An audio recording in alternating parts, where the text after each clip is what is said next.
Hello, I'm Nick Hixson. I've been 30 odd years as a chartered accountant and small business specialist, helping SMEs grow and thrive with an emphasis on strategy and innovation. And I'm developing through doctoral research some online tools to help you make better decisions.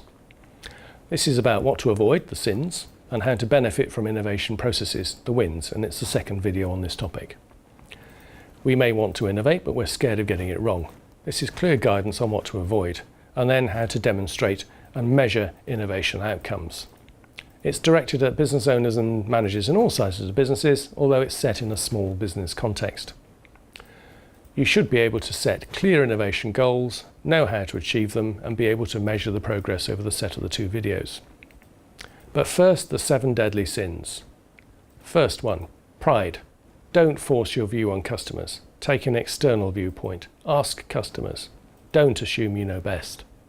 Sloth.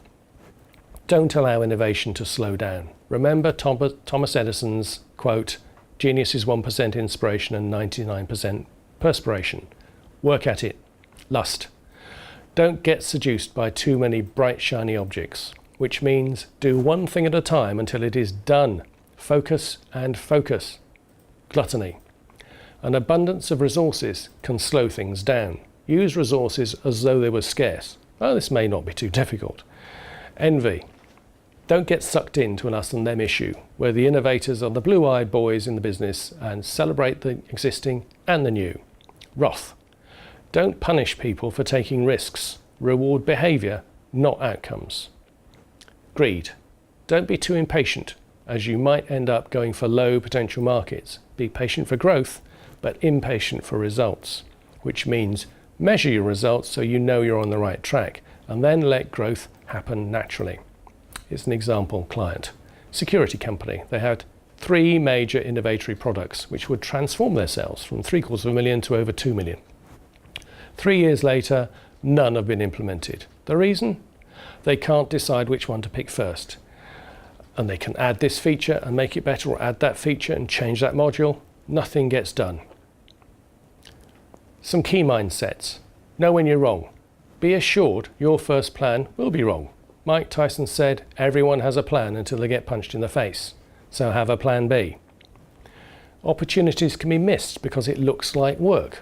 So expect to sweat. If it looks like work, it might be very good for you. If you're in a larger organisation, you may need to fight the sucking sound of the core. This is when "we've always done it that way" grinds you down and your innovation schemes get diluted. Or in a smaller firm, just because you know how to do it technically doesn't mean you know what your customers want. You do not always know best. However, your customers always do. Your results will tell you this. And remember Dennis Healy's first law of holes? When you're in one, stop digging. Here's some process. Start before you need to. How do you know it's time? Are there any early warning signs? What do underlying trends, how you feel, suggest? Is there a small but growing trend that you're aware of but can't really measure? Are there any analogies and metaphors in other businesses or other parts of life that you can make sense of and learn from? When it's clear you have to change, then it's more difficult because it's possibly a little bit late. Customer is boss. How to spot opportunities without a customer is boss perspective.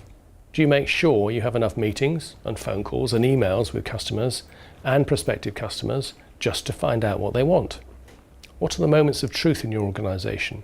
Surely when the customer chooses a product, and importantly, when the customer uses the product. What happens when they use it? Do you really know? Are there any others?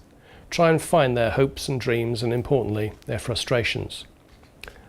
To get the job done, what indicates an innovation opportunity? Surely an important, unsatisfied job. Don't ask the customer what he wants, he won't know. Ask what satisfies him, because that's what he buys. Ask why a lot. Which customers should I target?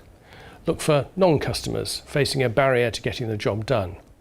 What's the compensating behaviour that covers this current inadequacy? In other words, what are they doing that they don't need to do just to fix it? Need to find and fix their workarounds. How to investigate opportunities? You need deep observation, no focus groups. Get out of the building. Go and do it with them, don't just watch. Do it. So then you will really understand what the frustrations are and how you can fix them. To find the opportunity is real, And why hasn't it been done before? You need to investigate the market, ask an expert, keep a list of what you don't know and are unsure of. Don't assume you've stumbled on the Holy Grail. Only you may think so. And then you need to assess and test. So is there a high potential job to be done? Is this a plausible, economically scalable model? Can you correct its course when it goes wrong? Is early profitability possible? Can you get a minimally viable product out to market quickly? Your customers will tell you if it suits them better than your endless agonizing about it. Is this the disruptive way to solve the problem, which is simpler, more convenient or cheaper? And don't get seduced by the plan, because for every failure the numbers look awesome. What is the idea's 4 Ps? There's 4 Ps of marketing and there's 4 Ps of innovation, which are population, price, penetration and purchase frequency. You need to quickly estimate the financial potential this way. Make the population as small as possible. Just your dream customers. You know what price you're pitching it at, and you know how often customers should be buying it. So that leaves the penetration for last. Solve for it after estimating all the other 3. Because penetration is the percentage of the population who you think will buy. Then see if it stacks up, play with the numbers a bit, and do a few what-if scenarios to see whether it works. So then, what does success look like? Then, what are the 2 most critical things necessary to make it look like that? Then bring it to life. Get a buy-in with a 10-second Hollywood-type pitch, a 90-second video, mock adverts, prototypes, storyboards, a semi-functional website, a story of what it's going to look like in 12 months hence, just to see what it's going to be worthwhile. Do an everyday experiment. And you need to get good at doing experiments, so constantly look at new ways of doing things. Use thought experiments and write them down. Change the way you do simple things like your commute to work, eat at different times, anything to get you thinking differently about your life. And what did you notice that was different? And now you need to learn the right things from your experiments. You need to focus on the unexpected and look at the raw data. Avoid the confirmation bias. Don't see what you want to see, get into the detail. Frame the experiment to prove the reverse of what you want, and use people with no involvement in the idea to get a different perspective. Listen to them, be humble and save money. So now you should know what the sins are: pride, sloth, lust, gluttony, envy, wrath and greed. And of these 2, pride and lust are the most damaging. The process: where to get ideas, how to assess and test them. And here the 4 Ps are crucial: population, price, purchase frequency, and especially penetration. Ensure you get a different perspective and listen, really listen to your customers.